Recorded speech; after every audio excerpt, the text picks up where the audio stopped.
Assalamualaikum warahmatullahi wabarakatuh. Salam sejahtera. Selamat datang untuk adik-adik SMA di Indonesia seluruhnya. Apa kabar? Semoga selalu dalam keadaan sehat dan senantiasa semangat dalam belajar. Selamat datang di channel Bandung Les Privat SMA. Di channel ini akan dibahas materi pelajaran matematika, fisika, dan kimia SMA di Indonesia, kurikulum standar 2013 ya. Baiklah, kita langsung saja masuk dan simak video-videonya. Nah, sekarang kita masuk ke aplikasi dari GLBB, yaitu adalah gerak vertikal. Gerak vertikal ini adalah gerak lurus, tegak lurus permukaan bumi. Itu disebut gerak vertikal. Jadi kalau dilihat dari persamaan geraknya, dari ketiga persamaan gerak ini bentuknya mirip dengan persamaan GLBB yang ada di video sebelumnya. Perbedaannya hanya pada percepatan. Jika kemarin percepatannya itu adalah A, nah kalau di sini percepatannya itu G. G di sini adalah percepatan gravitasi. Percepatan gravitasi nilainya 9,8 meter persekuan kuadrat. Di soal-soal biasanya dibulatkan menjadi 10 meter persekuan kuadrat. Kemudian yang kedua tandanya yang berbeda itu. Kalau kemarin di GLBB itu tandanya positif semua, nah kalau di sini tandanya negatif. Jadi perjanjian tanda ini berdasarkan pada perjanjian arah. Jadi ini kita sepakati di graf vertikal bahwa arah atas itu adalah nilainya itu positif, sehingga arah bawah haruslah dia bernilai negatif. Jadi jika arah atas positif, maka arah bawah negatif. Nah, kita tahu bahwa gravitasi itu arahnya vertikal ke pusat bumi, arahnya ke bawah, sehingga itu tandanya itu adalah negatif, negatif, negatif, negatif, seperti itu. Baiklah, kita lihat langsung masuk ke soal yang pertama. Soal yang gampang dulu. Sebutir peluru ditembakkan dari moncong senapan secara vertikal ke atas dengan kecepatan 100 meter per sekon. Percepatan gravitasi G sama dengan 10 meter per sekon kuadrat. Yang ditanya berapa kecepatan peluru setelah 8 detik, B, berapa ketinggian peluru setelah 8 detik, C, berapa ketinggian maksimum yang bisa dicapai oleh peluru, dan terakhir D, detik berapa sejak ditembakkan saat peluru mencapai ketinggian maksimumnya. Oke. Jadi ada suatu peluru, sebutir peluru ditembakkan vertikal ke atas. Ditembakkan vertikal ke atas, kecepatan awalnya itu 100 meter per sekon. Nah, yang A, pertanyaan yang A, berapa kecepatan peluru setelah 8 detik? Jadi ini setelah 8 detik.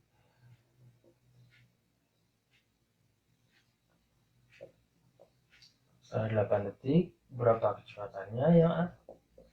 Kemudian yang B, berapa ketinggian peluru? Ketinggian peluru itu adalah H. Jadi kecepatannya berapa, ketinggiannya berapa. Lalu yang C, berapa ketinggian maksimum yang bisa dicapai oleh peluru? Nah ini bukan lagi setelah 8 detik, tapi ini detik keberapa? Nanti kita harus cari ketinggiannya berapa. Jadi ini yang C, ketinggian maksimumnya berapa. Kemudian yang D, T, saat tercapai ketinggian maksimum itu berapa. Nah seperti itu. Oke, untuk menjawab pertanyaan yang A, setelah 8 detik berapa kecepatannya? Kita tinggal gunakan persamaan yang pertama. kecepatan itu ada kecepatan awal dikurangi gravitasi dikali waktu. Mudah sekali. Jadi untuk yang A, V-nya itu adalah kecepatan awal. Kecepatan awalnya itu 100. Ya, langsung dimasukkan ke persamaan 100 dikurangi gravitasinya itu 10. Waktunya 8.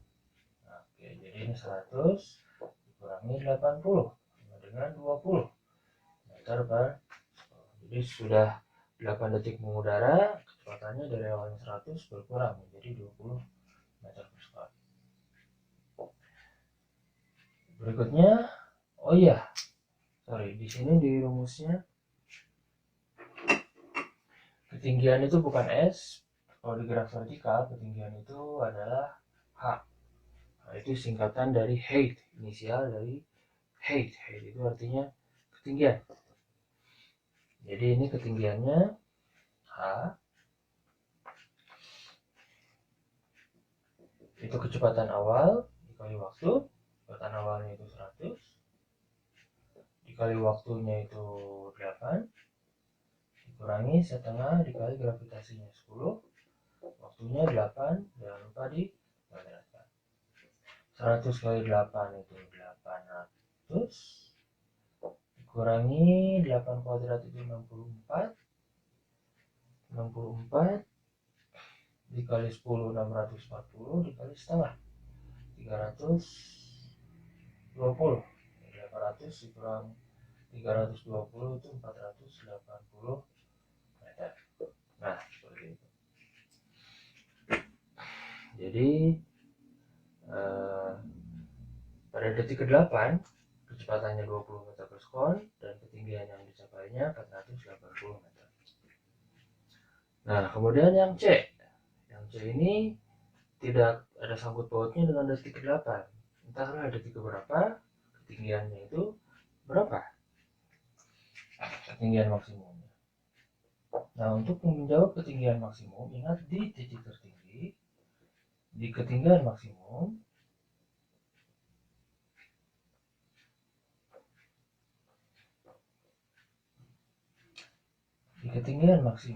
kecepatannya sama dengan 0.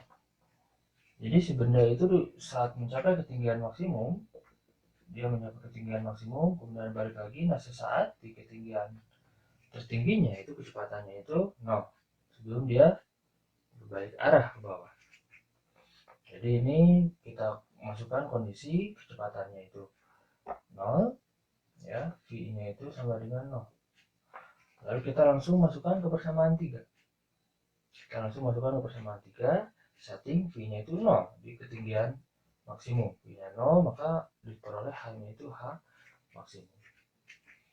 Jadi masukkan ke persamaan 3, jadi 0 sama dengan V0-nya 100 kuadrat dikurangi 2 dikali gravitasinya 10 dikali H-nya itu adalah H max. Seperti itu. 2 kali 10 itu 20, minus 20 H max, pindahkan ke kiri sama dengan jadi positif 20. Jadi 20 H max itu adalah 100 kuadrat. 100 kuadrat itu 10.000. Maka diperoleh H max-nya itu 10.000 dibagi 20. Kalau dihitung 10.000 bagi 20, nolnya kita coret dulu 1, jadi 1000 dibagi 2, 500 meter. Nah, itulah ketinggian maksimum. Kemudian saat mencapai titik tertinggi ini, waktunya itu berapa? Nah, untuk menjawab waktu, kita tinggal gunakan persamaan yang pertama. Dengan memasukkan kondisi bahwa di ketinggian maksimum kecepatannya itu 0. Tinggal masukkan ke persamaan nomor 1. Jadi ini T-nya itu adalah, kita masukkan V-nya 0. 0 adalah kecepatan awal. Kecepatan awalnya tadi 100 dikurangi gravitasinya 10 dikali T. Ya, ini minus 10T, pindahkan ke kiri jadi plus 10T, jadi 10 dikali T sama dengan 100. Ingat T-nya itu 100 dibagi 10 dengan 10 detik. Nah, seperti itu. Jadi ditembakkan dari bawah, kecepatan awalnya 100 meter per sekon, ditembakkan vertikal ke atas.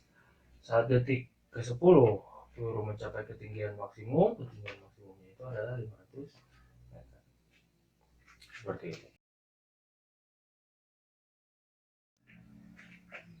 Nah, sekarang kita masuk lagi ke soal berikutnya. Ini tentang kategori benda jatuh bebas. Jadi di soal-soal gerak vertikal cukup banyak soal yang menyangkut tentang benda jatuh bebas. Nah, di soal ini dicantumkan apa syarat atau kategori dari gerak jatuh bebas. Oke, kita lihat dari soalnya. Benda jatuh bebas adalah benda yang memiliki satu, kecepatan awal 0. Nah, itu adalah pernyataan yang betul. Jadi gerak jatuh bebas itu kecepatan awalnya 0. Terus yang kedua, percepatan sama dengan percepatan gravitasi. Itu pernyataan 2 juga pernyataan yang betul. Jadi jatuh bebas itu percepatannya hanya percepatan gravitasi. Lalu pernyataan 3, arah percepatan ke pusat bumi. Betul. Karena percepatannya hanya percepatan gravitasi, sedangkan percepatan gravitasi itu arahnya ke pusat bumi. Jadi pernyataan 3 juga betul. Terus ada pernyataan 4, besar percepatan bergantung pada massa benda. Jadi percepatan gravitasi bumi itu hanya bergantung pada massa planet bumi. Dan kita tahu bahwa massa planet bumi ini tidak berubah, hampir selalu tetap. Jadi masanya tidak berubah, tidak bertambah, tidak berkurang, bisa dianggap tetap. Karena massa planet bumi tetap, maka percepatan gravitasi juga tetap, sehingga percepatan jatuh bebas itu tidak bergantung pada apapun, hanya bergantung pada planet bumi saja yang tetap. Jadi percepatannya tidak bergantung pada massa benda, hanya bergantung pada massa planetnya, planet bumi yang tetap itu. Jadi pernyataan 4 itu bergantung pada massa benda, itu pernyataan yang salah.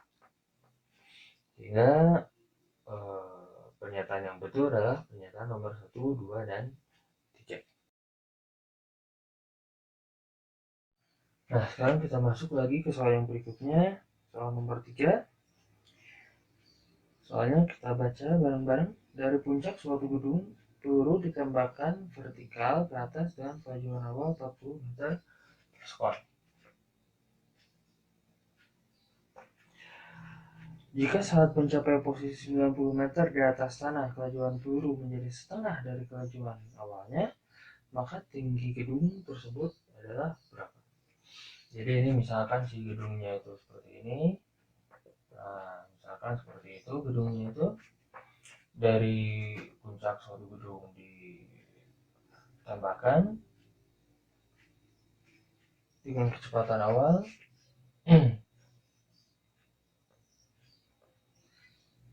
40 meter per sekon. Pada saat ketinggiannya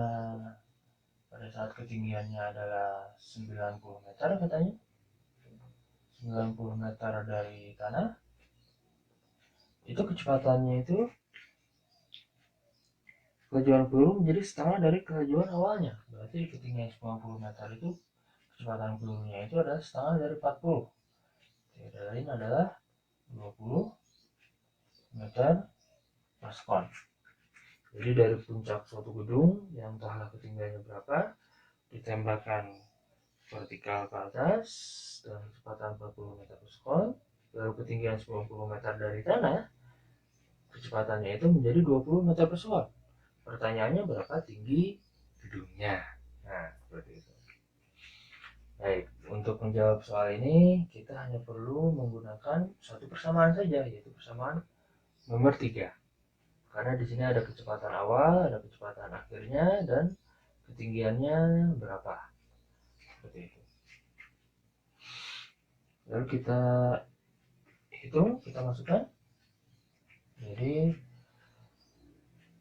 kecepatan akhirnya kita masukkan 20, jadi 20 kuadrat dengan kecepatan awalnya 40 kuadrat dikurangi 2 dikali gravitasinya 10 katakanlah, dikali H.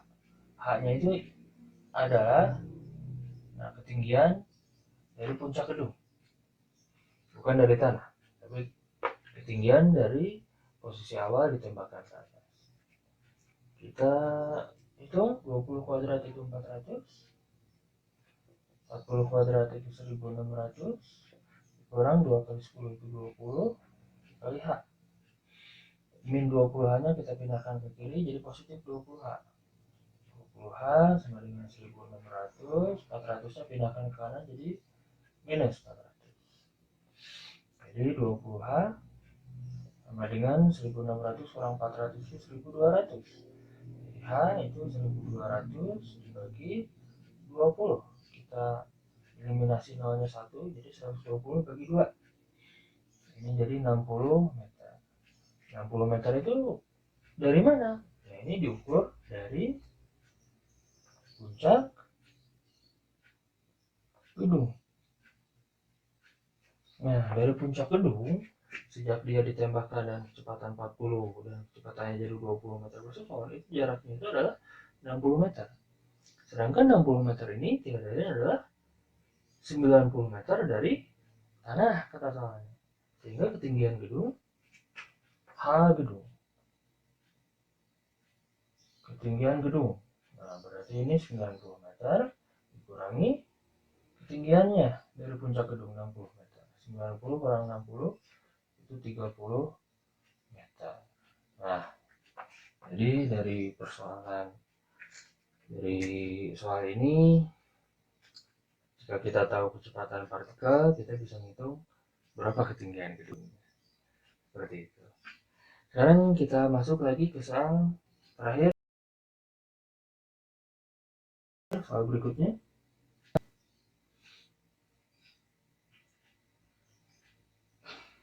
Soalnya tertera di bawah. Sebuah batu dilempar vertikal ke atas dengan laju awal 30 meter per sekon dari puncak sebuah gedung yang tingginya 80 meter. Jika gravitasi 10 meter per sekon kuadrat, maka waktu yang diperlukan batu untuk mencapai dasar gedung itu berapa? Oke. Jadi persoalannya hampir sama.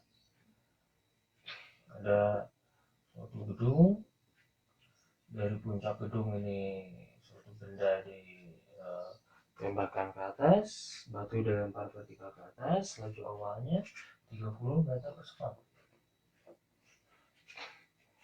Dari puncak sebuah gedung yang tingginya 80 meter. Ketinggian gedungnya 80 meter. Maka waktu yang diperlukan batu untuk mencapai dasar gedung. Jadi awalnya dari puncak gedung dia bergerak vertikal ke atas, lalu dia turun hingga mencapai tanah. Itu waktu totalnya itu berapa? Nah, untuk menjawab ini kita gunakan satu persamaan, yaitu persamaan 2. Persamaan 2 ini diketahui hanya 80. Tapi kalau kita lihat dari persamaannya,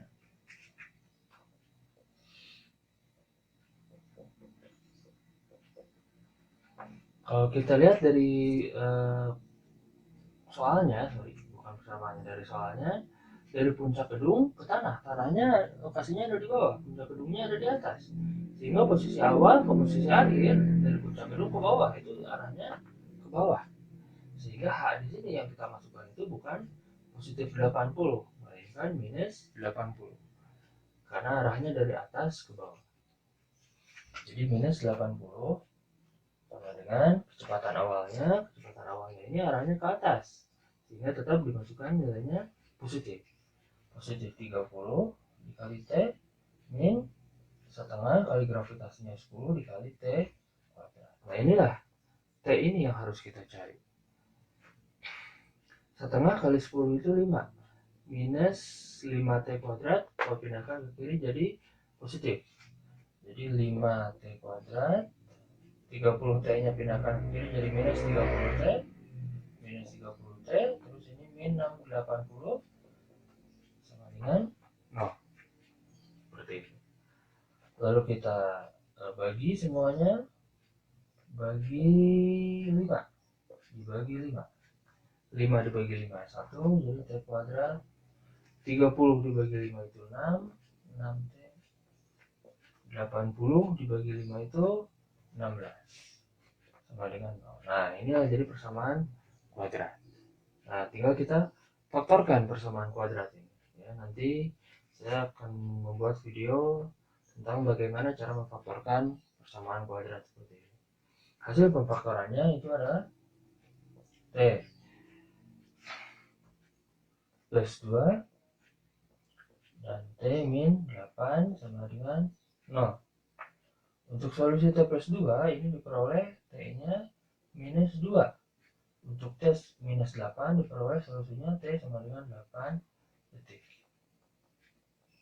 Nah, kita tahu bahwa waktu itu nilainya positif. Jadi T sama dengan minus 2 detik, minus 2 sekon. Ini berarti si partikelnya kembali ke masa lalu. Ya, kita tidak menganggap penting yang masa lalu ini. Jadi yang kita hitung adalah waktu yang positif. Jadi T-nya itu yang 8 detik. Nah, inilah jawabannya. Jadi si batu ini, si partikel ini dilemparkan dari puncak gedung ke atas, lalu setelah 8 detik dia tiba di tanah. Seperti itu. Jangan lupa like, komen, dan subscribe channel ini supaya channel kita ini semakin berkembang dan bisa menyajikan video-video berikutnya yang lebih menarik dan membantu adik-adik SMA semua meraih prestasi yang lebih baik. Sampai jumpa di video berikutnya.